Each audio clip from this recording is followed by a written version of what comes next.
बात यह है कि आपका ना एक बड़ा खूबसूरत जुमला होता था जो अब आप भूल गए कुछ रिसेंटली।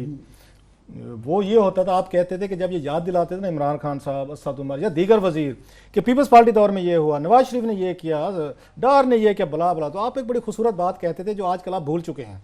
आप कहते थे हजूर अगर इन्हीं ही रीजंस की वजह से लोगों ने उनको मुस्तरद किया था, जी। आपको लाए थे, वो इलेक्शन हारे, अगर वो परफॉर्म करते। ये इमरान खान इलेक्शन नहीं जीता, ये बड़ा खूबसूरत एक जुमला कहीं देख रहा पढ़ रहा था, इमरान खान साहब इलेक्शन नहीं जीते, पीपल्स पार्टी नून लीग हारे हैं। अगर वो इतने अच्छे परफॉर्मर होते, इतने अच्छे लोग होते, इतने अच्छे वो आप कैसे एडमिनिस्ट्रेटर होते, तो हजूर या इमरान खान को, असद उमर वगैरह को, एन कंपनी को किसने पूछना था?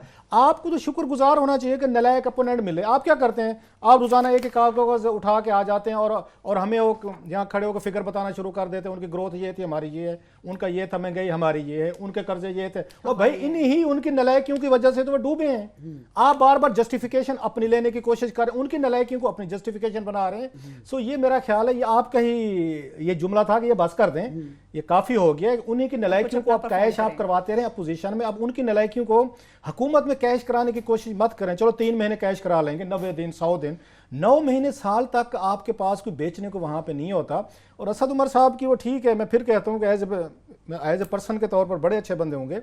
ये मानना पड़ेगा कि उनके पास वही वाली बात जो परवेज खटक ने उनको कही थी वहां पे कैबिनेट के इजलास में कि जनाब जिस तरीके की आप वजारत चला रहे हैं, ये तो पाकिस्तान का बच्चा बिठा देना वो भी चला लेगा। मसलन तेल की कीमतें बढ़ा दो, यहाँ पे आप बिजली की कीमतें बढ़ा दो, गैस की बढ़ा दो, उसके बाद आप डॉलर को ऊपर ले जाओ, टैक्सेस लगा दो। ये कौन सी बड़ी साइंस है?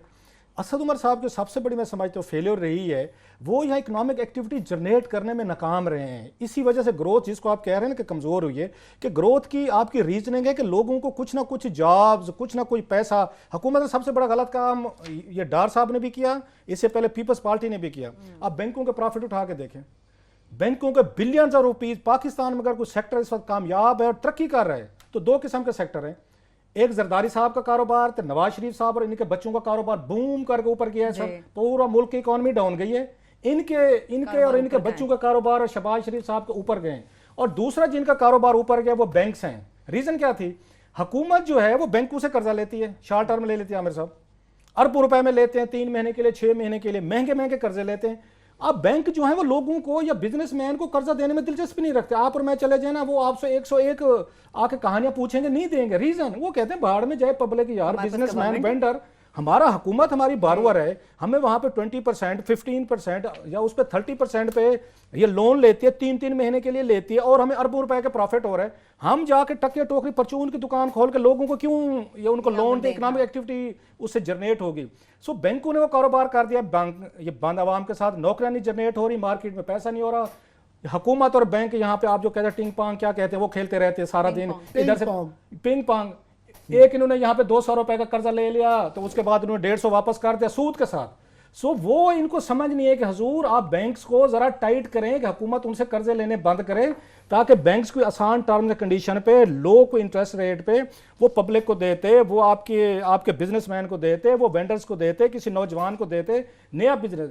आपने को सुना असद के पास कोई ऐसा प्लान था कि हुकूमत बारोइंग कम करेगी इससे बैंकों से और नहीं लेगी इनसे पैसे? सबसे ज्यादा अभी भी इन्होंने रिकॉर्ड इन्होंने भी तोड़ दिया 9 महीनों में। सो असद के पास विद ऑल ड्यू रिस्पेक्ट कोई प्लान नहीं था सर।